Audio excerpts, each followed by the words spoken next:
स्वाती, कामावर जातो मी काय. हा हा. तुला काय आणायचं येतं ना? काय नाही आणायचं, तुम्ही कामावर जाऊन शिस्तात या.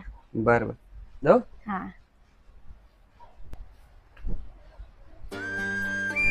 वहिनी आला.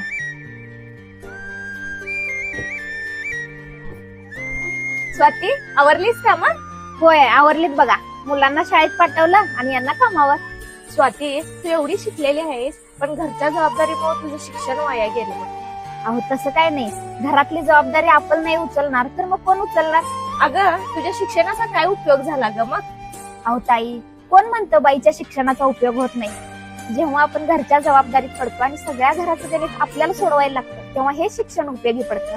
आपला नवरा जेव्हा पगार आपल्या हातात आणून देतो आणि महिनाभराच्या खर्चाचा ताळमेळ आपण घालतो तेव्हा हे शिक्षण उपयोगी पडतं.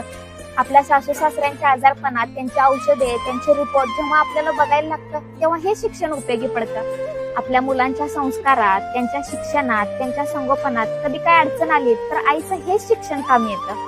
बाहेरची खरेदी असो, व्यवहार असो, ते सुद्धा आपण बायकाच बघतो तेव्हा सुद्धा हे शिक्षणच उपयोगी पडतं. पुरुष पुढे बघून कामाला जातो आणि अख्खं घर आपण सांभाळतो तेव्हा हे शिक्षणच कामी येतं. फक्त शिक्षण करून नोकरी केली म्हणजे आपल्या शिक्षणाचा उपयोग झाला असं नाही, तर घर सांभाळणे हे सुद्धा शिक्षणाचाच एक भाग आहे.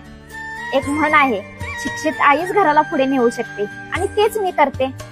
स्वाती, आजपर्यंत मला असं वाटत होतं की माझं शिक्षण वाया गेलं, तर तुला माझा आज गैरसमज दूर केलीस. हो ना? बरं चला, आपल्या गप्पा काही संपायच्या नाहीत. आत या, चहा करूया मस्तपैकी आलायचा तर.